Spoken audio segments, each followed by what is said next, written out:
Alors salut les amis, bienvenue sur Black Panda Mining TV, chaîne dédiée au minage de crypto-monnaies par microprocesseur. Bon, eh ben écoutez, aujourd'hui on va attaquer, comme le disait en épisode, l'arrivée d'un nouveau mineur qui déchire sur Dero. On va multiplier par 3 clairement les profits, je l'espère, surtout le nombre de coins qu'on peut drainer. Je vais vous montrer comment ça se mine, comment ça se paramètre, quels sont les overclocks sur Dero. Super projet aussi qui vous permettra, bah, j'espère, de pouvoir faire un super bag et puis de prendre un maximum hein, pour 2024. En tout cas, restez bien installés sur votre petit fauteuil. Je vous dis tout aujourd'hui et je vous dis encore bienvenue sur Black Panda. J'espère que vous allez bien. Bienvenue donc sur la chaîne Black Panda Mining TV et où donc là on va aborder dans ce petit épisode le nouveau mineur de Dero qui s'appelle donc le Luna Dero qui déchire.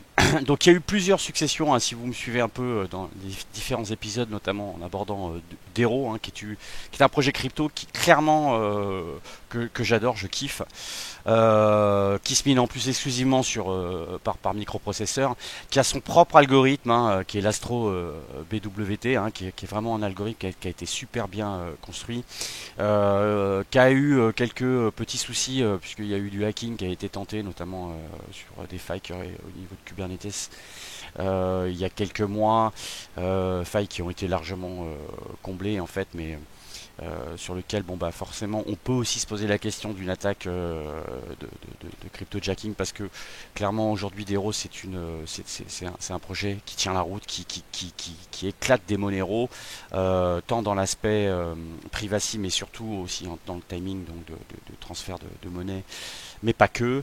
Dans le domaine du minage, c'est une crypto-monnaie qui rémunère très bien ses mineurs, hein, contrairement à Monero. Donc bon, si vous voulez, Dero a vraiment changé le game et puis a surtout fait des performances stratosphériques. Alors bon, il y a eu la période du bear market qui n'a pas été évidente, mais où on peut clairement aussi associer un projet de stacking, peut-être, hein, je suis pas conseiller en investissement, mais qui vraiment peut nous amener à penser qu'un Dero peut exploser. Alors aujourd'hui, en tant que mineur, on a une difficulté qui est minimum hein, pour des profits qui sont, bon, somme toute relatifs, hein, mais qui fait qu'aujourd'hui, je vais vous montrer le cours du Dero pour que vous puissiez resituer un petit peu enfin que je puisse vous montrer un peu ce qui s'est passé ou ce que Dero représente aujourd'hui. Euh, Là, comme vous pouvez le voir, on a une crypto qui a explosé les compteurs. Bon, il y a à peu près plus d'un an, à peu près, hein, ça voyez, en 2021, 2 ans même, que dis-je, bientôt 3 maintenant, puisqu'on arrête contact 2024, qui a tapé les plus de 24 USDT, qui s'est pété la gueule forcément avec la période du bear market qu'on a connu, et puis qui a tout doucement maintenu le cap, hein, et puis qui a fait des surperformances, hein, puisqu'il y a eu des méga pumps à plus de 10 USDT quand on partait à 3, donc d'un x3 facile, après un x2 sans trop de soucis. Et puis là, on peut se poser la question, puisqu'on est à peu près à 2,60 par rapport à début d'année dernière. Et là aujourd'hui on est plutôt à un 2,80 et où on peut se dire après tout est-ce que ça sent pas encore un méga pump qui ferait que ça vaille le coup aujourd'hui de le miner. Alors ça vaut d'autant plus le coup que ce nouveau mineur que je vais vous présenter, hein, je vais vous montrer la manip notamment pour rentrer dans une feuille de route sous iOS, fait que clairement c'est multiplié par 3 le gain en hash rate. Vous verrez mes différents épisodes, on avait démarré avec des premiers mineurs à 40, ensuite je suis monté à des 60 et aujourd'hui je suis à plus de 120 si je prends par exemple un 3990X qui tourne aujourd'hui avec ce mineur là et où je suis à plus de 120K H de performance. Donc c'est une bombe, hein, c'est une méga bombe. Là, on a sur la totalité de ma ferme, bon, comme vous le savez maintenant, vous connaissez un petit peu mon parc, mon parc de microprocesseurs. Là, il y en a deux qui je suis en train de changer les cartes mères parce que voilà, j'ai eu envie un peu de moderniser certains de mes rigs, mais où clairement ce type de mineur là vaut le coup de pouvoir être déployé notamment pour des RAW. Alors attention, bien évidemment par rapport à ce mineur là, c'est 10% comment on appelle ça, de commission, hein. Donc faites gaffe parce que quand vous allez sur la pool d'Hero, ça va être du 4% déjà qui tape, hein, alors sauf si vous avez monté un node. Je fais un clin d'œil au coin du mineur qui est un pro du node pour le montage d'un node qui se fait, mais alors hyper simplement. Il n'y a pas besoin de stacker quoi que ce soit en plus pour le mettre en place. Et puis derrière, une fois que vous montez votre node d'Hero, ça tombe tout seul. Et puis à partir du moment où ça tourne tout seul, en plus vous pouvez orienter votre minage sur votre propre node. Donc ça a vraiment un double intérêt, ce qui esquiverait aussi la commission des 4% sur la pool quand vous voulez la miner. Et puis bon, bah pour ce qui est de ce nouveau mineur, c'est vrai que il y a eu deux phases, hein, puisqu'il est sorti la semaine dernière.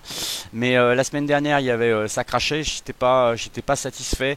Et puis là, il y a quelques heures, il est sorti avec une version donc toujours élaborée où ils ont fixé tous les bugs et où là j'ai une stabilité qui est vraiment au top, hein, et qui permet finalement de pouvoir drainer un max de coins avec une difficulté qui est minimum, hein, puisque là aujourd'hui on a une diff qui est où est-ce qu'elle est déjà l'héros, tac tac tac, je crois qu'on a 280 de diff, enfin vous regarderez, hein, de toute façon sur Manipulstat c'est indiqué.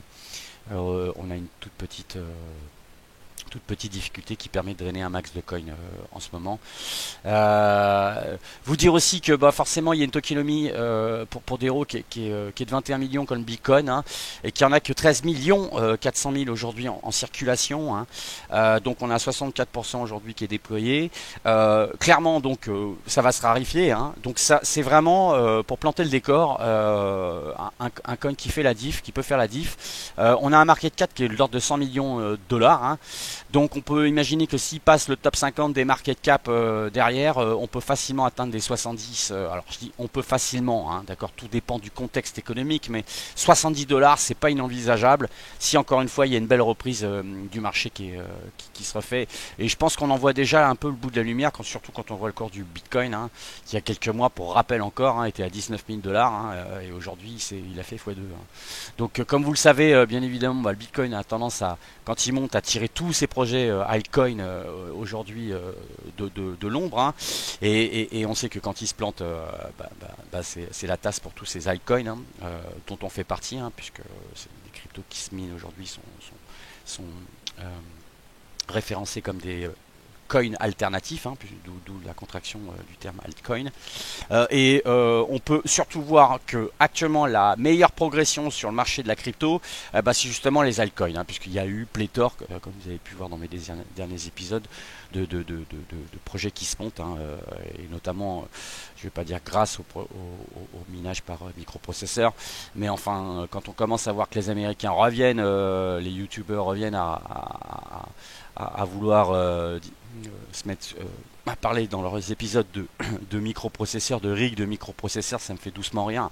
Mais bon, on va pas essayer de se mettre les États-Unis à dos. Ils nous rejoignent parce que nous, on avait quand même de l'avance sur ce, à part un que j'aime bien qui s'appelle Rabbit Mining, hein, mais à part les autres, ils peuvent tous rester là où ils sont. Bref, donc voilà, pour avoir planté le décor en termes de projets comme Dero, sur ce qu'il vaut sur le marché, sur son déploiement et puis sur sa tokenomique, je pense que vraiment ça peut valoir le coup. Pour ceux qui ne connaissaient pas Dero, hein, je vous invite à aller sur leur site internet pour découvrir un petit peu plus précisément ce qu'il en est de cette crypto qui est vraiment une crypto dans le dur, quoi. Ok les copains. Alors bon, maintenant que le décor est planté, que je vous ai expliqué la notion de nouveaux mineurs, donc le Dero Luna, hein. Très simplement, puisque vous avez une section ici qui est indiquée, donc vous aurez le lien en description dans mon épisode. Vous n'aurez plus qu'à copier ici le lien, hein, donc vous copiez l'adresse du lien, et puis vous allez aller tout simplement donc sur une feuille de route iOS. Et puis je vais vous montrer donc sur la feuille de route iOS tout simplement comment coller dans la section mineur ce lien là. Donc vous sélectionnez votre portefeuille, hein, donc vous verrez qu'il y a plusieurs choix, hein. Il y a une wallet CLI, ou une wallet GUI, hein, donc qui est présentée par Dero Ingram. Il y aura il y a un Discord, hein, bien évidemment, où je vous mettrai aussi le lien dans la description de leur Discord.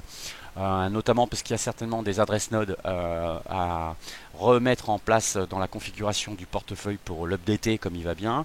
Et puis à partir du moment où vous avez votre portefeuille et qu'il est préparamétré donc dans votre feuille de route Flysheet iOS, vous allez tout simplement au niveau de la section pool sélectionner configurer dans le mineur.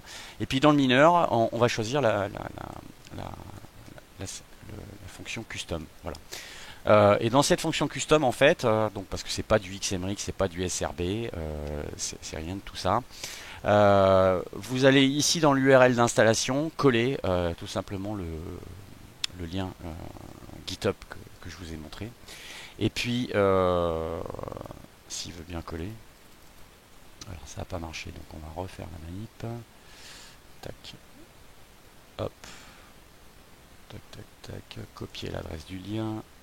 Hop, je reviens là, je colle ici, et donc vous allez voir tout simplement que l'algorithme par défaut va s'afficher, le nom du mineur, et puis là vous aurez tout simplement sur le point d'exclamation aller chercher le string Walsh and Worker Name, hein, automatiquement. Et puis dans la pool ici, alors dans la pool ici, bah oui effectivement, donc on va aller sur Mining Pool Stat pour que je vous montre rapidement où se trouve la pool, hein. Mais c'est donc My SRV Cloud, hein, d'accord. Vous pouvez directement aussi aller, vous avez la possibilité aussi de miner sur des nodes, hein, comme je le disais. Mais bon, c'est comme vous voulez. Moi, je fais l'un ou l'autre, je teste, hein, pour voir ce qu'il en est. Et puis, en fonction d'eux, j'ai tendance à me faire mon choix en fonction d'eux. Alors, il y a deux alternatives. Soit vous minez sur le port 10300 et là, c'est en partagé, en share partagé. Ou alors, vous êtes costaud et vous y allez en solo, ce que je fais. Et là, on change de port. C'est plus le port 10300, c'est le port 10100 quand vous voulez être en mode solo.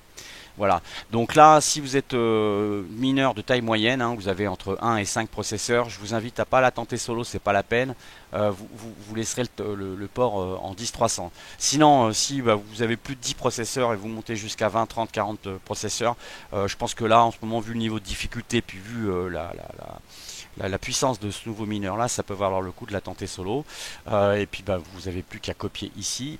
Et puis alors dans cette partie là, et alors il y a une petite spécification pour taper l'adresse, c'est WSS en minuscule, hein, vous faites WSS 2 points tac / comme une adresse internet en fait, et puis là tout de suite vous collez l'adresse de la pool.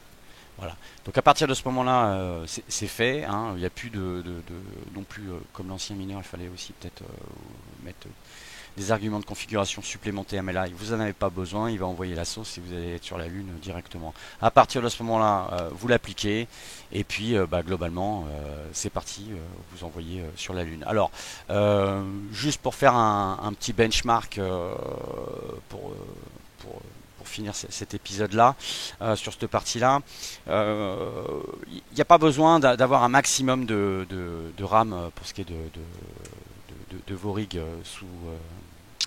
sous Dero.